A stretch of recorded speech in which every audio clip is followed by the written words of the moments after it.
ገንፎ ለሰውነቱ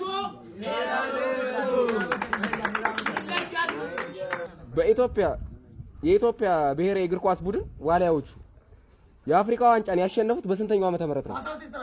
አይደለም 1934 አይደለም 1934 አይደለም 47 1947 ፓፒ 54 ፓፒ በሰዓት ታኝቱ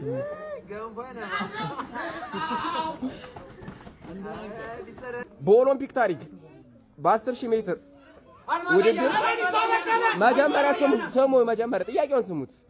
አልማዝ አያናት በል በ10000 ሜትር ውድድር ለኢትዮጵያ የመጀመሪያውን ወርቅ ያስገኘችውና በአፍሪካዊት ደራርቱ ቱሉ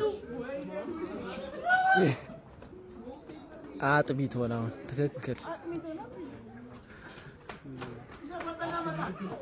በዓለም ላይ ከፍተኛ ቁጥር ደሴት ያለችው ሀገር ማነች?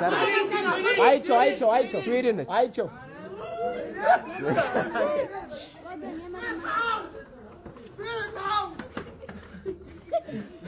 በጌታ ስም ልታስለቅሽ ነው። በኢትዮጵያ ውስጥ የተገኘ እጅግ በጣም ታዋቂ ጥንታዊ የሰው ልጅ ቅሪት አካል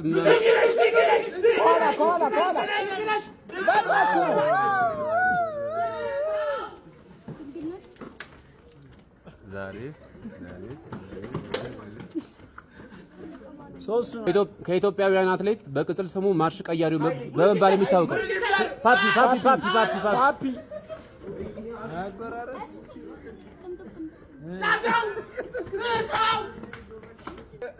የሶማሊያ ክልል ዋና ከተማ አይደለም። የሶማሊያ ክልል ዋና ከተማ ጎበዝ ዳግም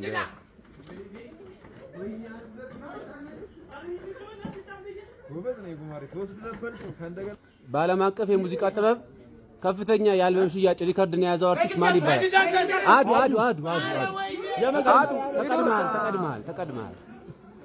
አንድ ይቀራል። አንበሳስ የላሊበላ ውቅር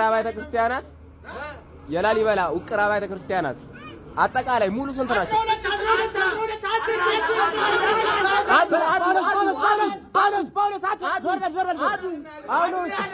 11 ብሏል ጳውሎስ። አንተ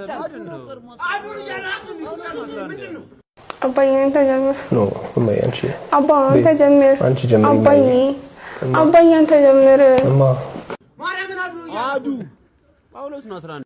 በኢትዮጵያ ታሪክ የመጀመሪያ ሴት የሀገር መሪ በመሆን የስልጣን ዘውድ የደፉት ንግስት ማን ነው? ዘውዲቱ ማን? ዘውዲቱ ብላ እናቴ ማርያም እናቴ መድኃኒዓለም። በዓለም አቀፍ ደረጃ በጣም የሚበላው የፍራፍሬ አይነት ሙዝ ኋላ ሙዝ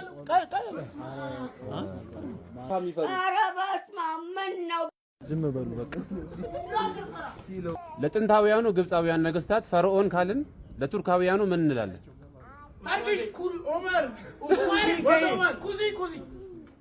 የመሪዎች ስም የማዕረግ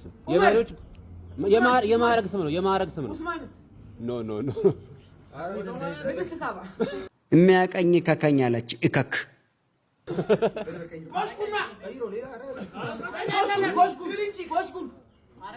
ፈርዖን ልክ እንደ ፈርዖን እንደ አጼ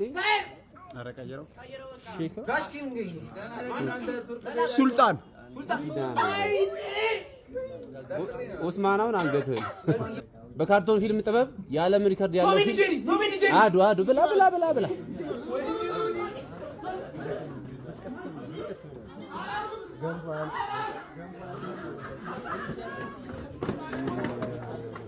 የፖፕ ንጉስ የሚባለው ዘፋኝ ማለት ነው?